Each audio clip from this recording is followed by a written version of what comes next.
Hello po mga kababayan, kamusta po kayong lahat? And once again, welcome back to another episode of Simply Talkies Vlog. Ang pag-uusapan natin mga kababayan ay ito pong tungkol sa West Philippine Sea. No, pero bago po tayo magpatuloy, tayo po ay magbibigay pugay at pasalamat sa lahat ng ating channel members, mga followers, subscribers, nagla-like and share ng ating mga videos, sa mga nag-share ng kanilang blessings through super chat and super stickers sa ating video premiere, at ganun din po sa pag-share ng super thanks sa mga nagre-replay ng ating video. May God bless you all, no? So, eto po mga kababayan, no? Alam ko marami sa inyo ang ayaw ito, ang gusto nyo yung mga latest na issues like the Dutertes, the ICCs, dyan sa Congress. Pero alam nyo naman, itong si Simply Talkies Vlog, advocate po tayo ng West Philippine Sea. Atin ito o atin iyan. No? Dahil nga po tayo may pinanghahawakang 2016 arbitral ruling, that's an international ruling favoring us, na meron po tayong karapatan dyan sa West Philippine Sea within the 200 nautical miles exclusive economic zone. Pero yan nga pong ating West Philippine Sea ay ini-intrusion, no, o gustong sakupin ng mga Tsekwa, no. Tayo lang po talaga ang gustong-gustong ibuli ng China. Tayo naman nagpapabuli. Hindi po tayo makapalag. Ewan ko. Mga duwag ba tayo? Tignan nyo yung karatig bansa natin, no? Yang Vietnam, yang Indonesia, no? At iba pa, pumapalag po sila. Tayo lang talaga, no? Ewan ko po. So mamaya po, no, mga kaibigan, bibigyan natin ng karagdagang opinion at reaction yan kasi meron po tayong ipapanood na video sa inyo. So maybe lahat kayo napanood na yan, ano? Pero unahin lang po natin ito na namang ginawang kalokohan ng mga Tsekwa.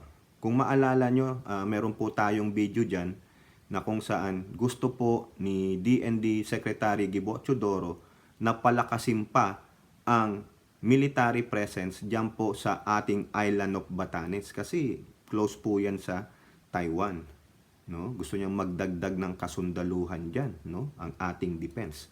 However, nung nalaman po ng mga Tsekwa yan, abay umaalma sila. Umaalma. Yan po sa balita ng Manila Times. So, China warns PH not to play with fire on Taiwan. Aba, binabalaan pa tayo not to play with fire daw. Ano naman kinalaman natin sa Taiwan? Meron nga tayong relationship niyan sa Taiwan, no? Mostly economic, mostly manpower, people to people ties. Oh, bakit? Ano naman yung not to play with fire? Ano naman kinalaman diyan namin sa Taiwan? Magpapadala ba kami ng sundalo namin diyan para bantayan ng Taiwan against sa inyo? Gago, no? Triggered sila. Bakit? Masama bang bantayan natin yung isla natin ng Batanes? So, ibig ba sabihin, gusto nyo sa inyo yung Batanes? Gunggong pala kayo, eh. Di ba? Oh, ito po ang sabi, oh. China, through its foreign ministry, said the Philippines should not play with fire with regard to the Taiwan issue to avoid being manipulated and eventually hurt. Wow, talaga naman. Eventually hurt. Tandaan nyo yung mga words na yan, ha? Eventually hurt. Wang Wenbin, ito na namang kupal na Wang Wenbin. Ayan po, yung Wang Wenbin na yan. Chinese Ministry of Foreign Affairs spokesman made the remarks when asked to comment on the reported directive of Defense Secretary Gibo Teodoro to military officials to deploy more troops in Batanes. Ha? Nakita nyo? Sarili nating isla yun, ha? Ating babantayan. Ano kinalaman ninyo? Ha? I want to stress again that the Taiwan question is in the heart of China's core interest and is a red line and bottom line that must not be crossed. Beijing maintained that Taiwan is a province of China. The Philippines in January its adherence to One China policy. Wang said, relevant parties in the Philippines need to understand it clearly. Tread carefully. Ha? Ito ang problema sa inyo, eh. Ano ang masama? Tell us what is wrong in guarding and protecting our own island and its surrounding waters. Are we intruding in the Taiwan? Yung ba? Tell us, you mother F Wang Wenbin. Why do you have to say trend carefully? So what? That's our country. That's our sovereignty. Ano pakialam ninyo sa aming gagawin sa aming bansa? Bakit? Province of China ba tayo, mga kababayan? Sa palagay ninyo, province of China ba tayo? Hindi. Di ba? So anong pakialam ninyo? Wala kayong pakialam. Kayo ang mag-trend carefully. Dahil nakikialam kayo sa affairs ng bansa namin. Remember, Batanes is part of the Philippine Islands. It is not part of China. It is not part of Beijing, Mother F. Di po ba? Nag-a-adhere naman tayo sa One China policy. So what's wrong with that? Anong masama na paigtingin natin ng ating depensa sa Batanes? Di ba? Part ba yun ng Taiwan? Hindi. It's part of the Republic of the Philippines. So why do you have to say trend carefully, eventually hurt, and not to play with Taiwan? Anong kinalaman namin sa Taiwan? Kundi people-to-people ties lang. Economy. Oh, so what? Di ba? Misguided itong kupal na to eh. So, ibig sabihin, hindi namin palalakasin yung depensa namin?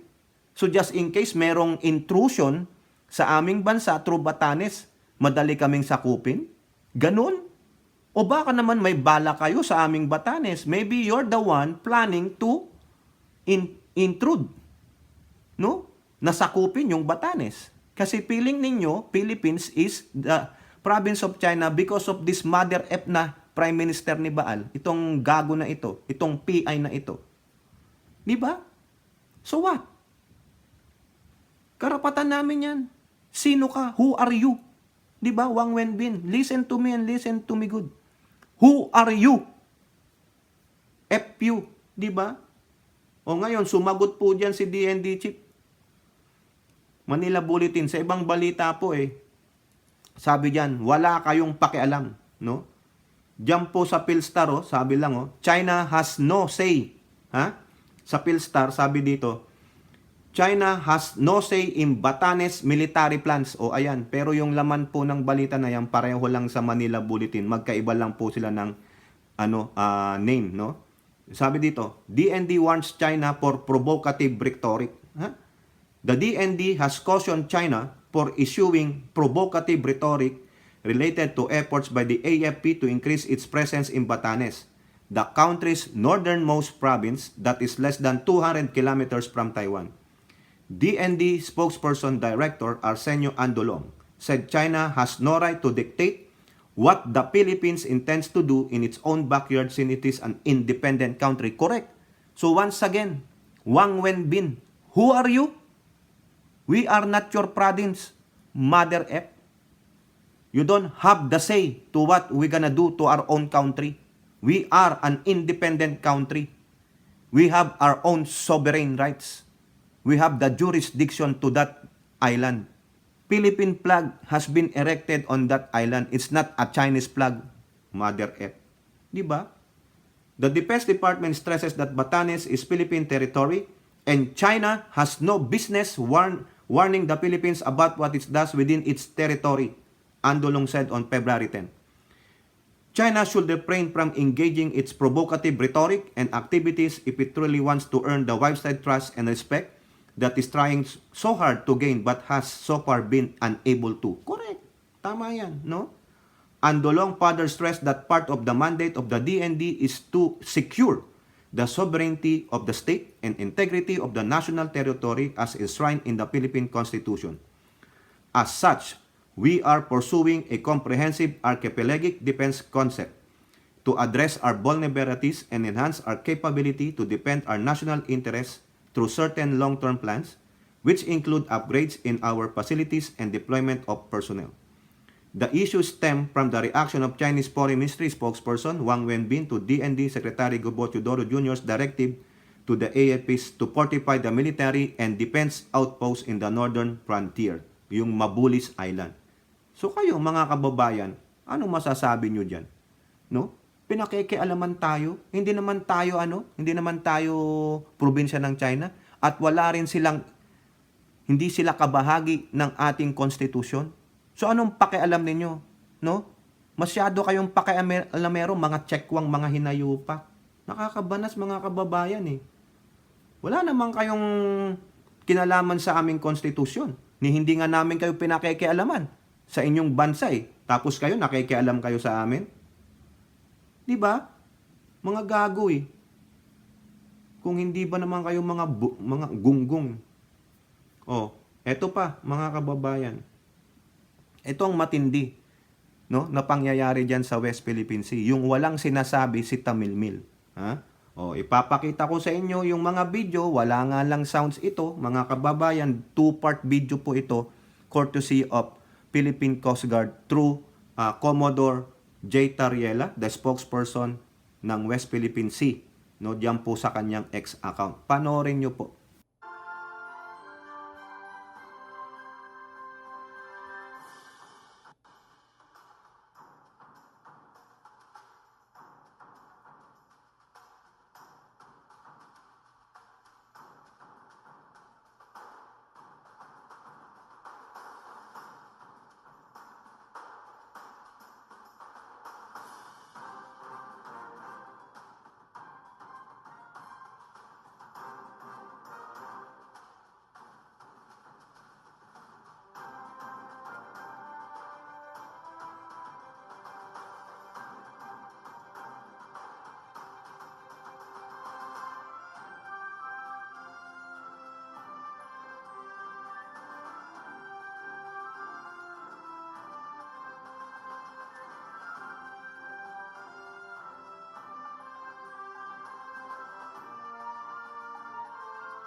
So yan po, mga kababayan.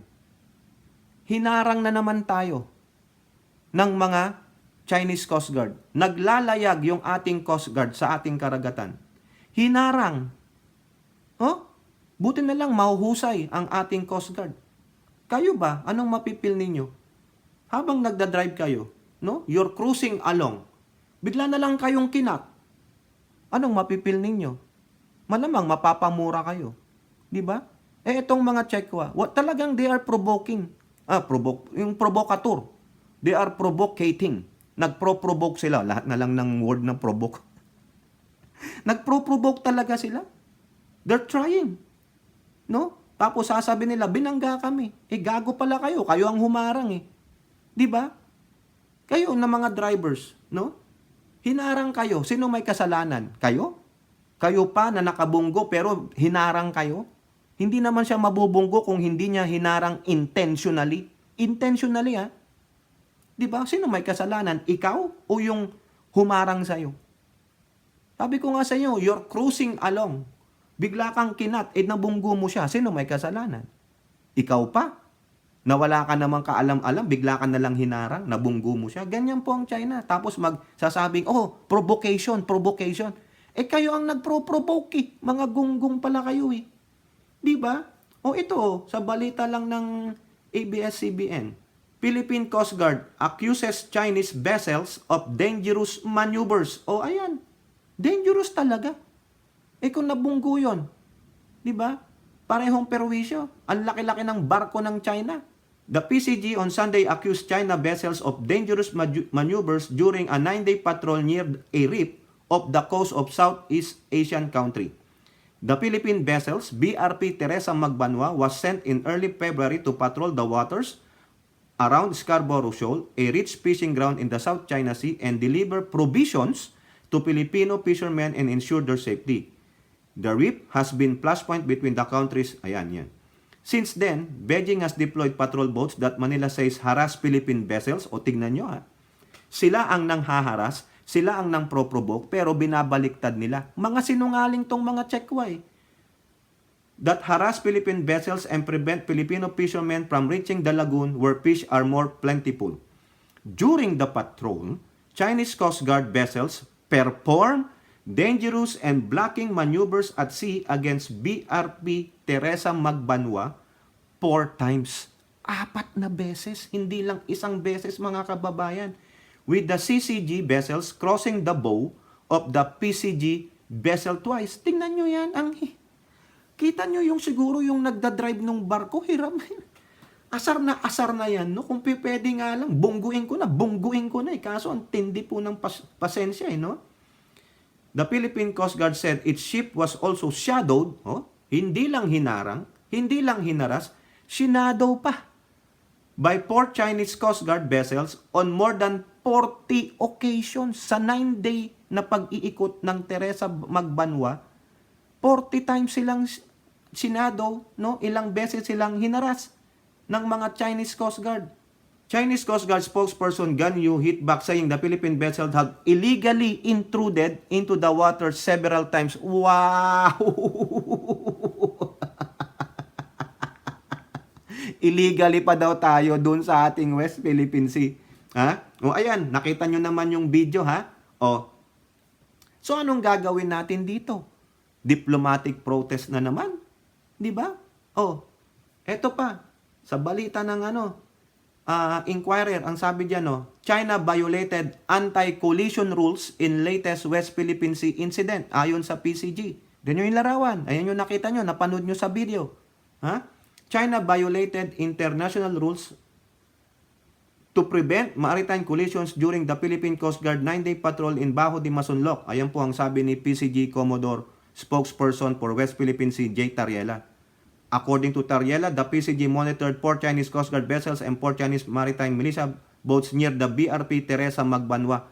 Pinalibutan, mga kababayan. Biruin nyo, 4 na Coast Guard ng China, 4 na Chinese maritime militia vessels kontra 1. Nakita nyo? Kawawa naman itong Teresa Magbanwa na ito. Niwala man lang escort na tulad ng maritime vessels. At the same time, nag-cross din sila ng ating bow ng Philippine Coast Guard vessel, which is a violation of International Coalition of Regulation. Yan. Or the COLREGs, 2 beses nila ginawa ito. O yan. Mga violator nga yan. Ang law lang na naintindihan nila ay yung sarili nilang batas. They don't adhere to an international law. Kasi kung nag-a-adhere sila sa international law, inonor na nila yung 2016 arbitral ruling. Wala po eh. Di ba? O ano magagawa natin? Puro na lang diplomatic protest. Ang gagawin lang na yan, tabi nyo lang yan, tapon nyo lang yan. Wala tayong pakialam sa Pilipinas, maliit lang na bansa yan, kayang-kaya nating tirisin ang mga yan. Di ba? Ganun na lang po. Manhid na sila. Tayo rin, ika nga ni Mike Abe, kanina napanood ko po yun, shout out Mike Abe. Manhid na rin tayo sa kakapadala ng diplomatic protest. Ang suggestion nga ni Mike Abe, i-recall na. Sobra na eh. I-recall na yung ating ambassador sa China at pauwiin na rin yung ambassador ng China sa ating bansa. Cut the diplomatic relation dyan sa China. Sobra eh. Ito talagang babalik na rin nila to. Sabi nga, we illegally intruded. Sinabi ko, tandaan nyo yung word kanina na eventually hurt. Kung anong mangyari doon, kung man nangyari na bunggo natin sila, sasabihin nila, binunggo kami. It's their words against our words. Babaliktad rin nila yan. Alam naman nating magaling magbaliktad ang mga Chekwa. Tayo pa ang masama. Kayo ang nangharang. Kayo ang nag-provoke. Hinabol nyo kami, pinalibutan nyo kami during that 9-day paglilibot ng Teresa Magbanwa. Di ba? Niwala ngang escort eh. Kinakaya-kaya tayo mga kababayan eh. Tama yung ni Mike Abe. Umuupo ko dun sa sinabi ni Mike Abe. Recall our ambassadors and recall their ambassadors. Ikat na yung diplomatic ties na yan kasi sobra sila eh.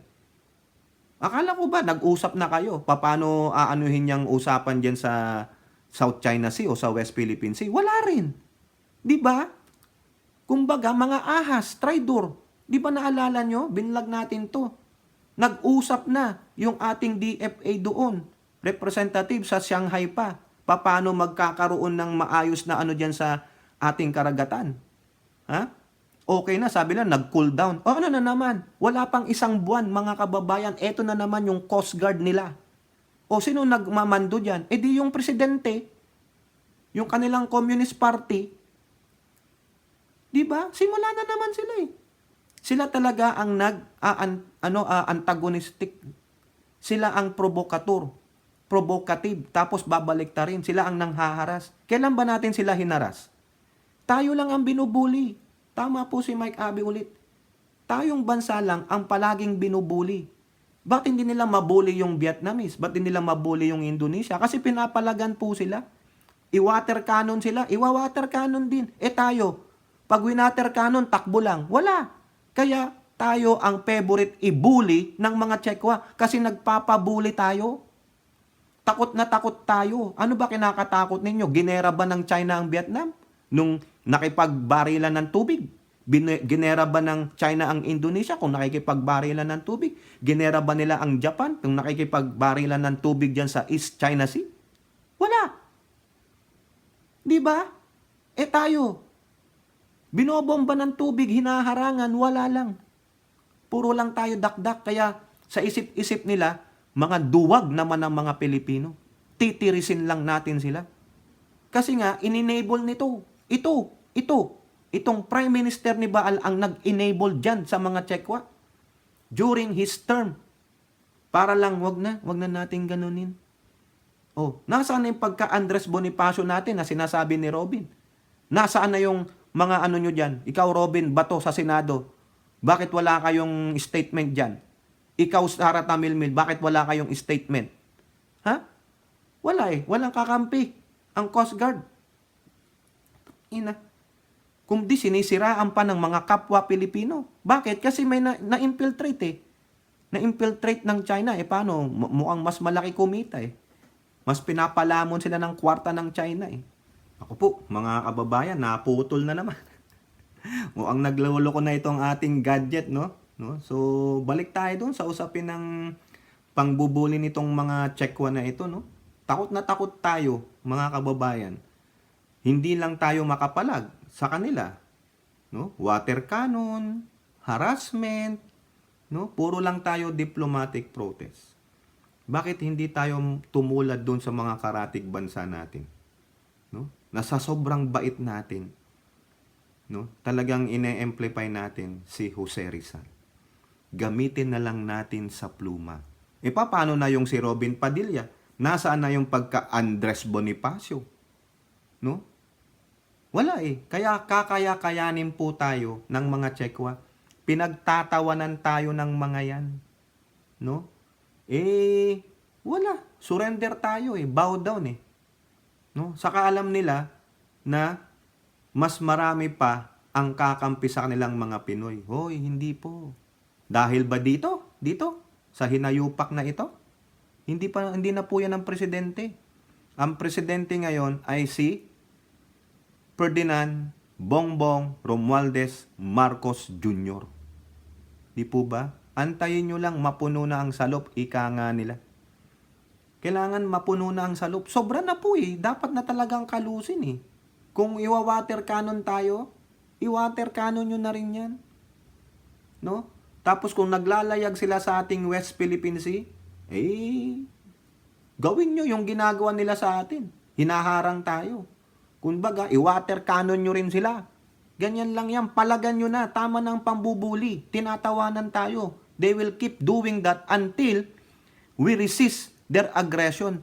Until we resist their bullying. Diyan sa ating West Philippine Sea. Daldal tayo ng daldal dito na. Nasa atin ang arbitral ruling. Tayo ang may karapatan. Bakit nandiyan pa rin sila? Hindi sila mapaalis dyan. Kasi kayang-kaya nila tayo. Wala tayong kagamitan. Biruin nyo yon, yung BRP Teresa Magbanwa, pinalibutan. Wala man lang tayong nagawa ni isa. Di ba, mga kababayan? Ano mapapala natin? Wala. Puro dakdak, puro laway.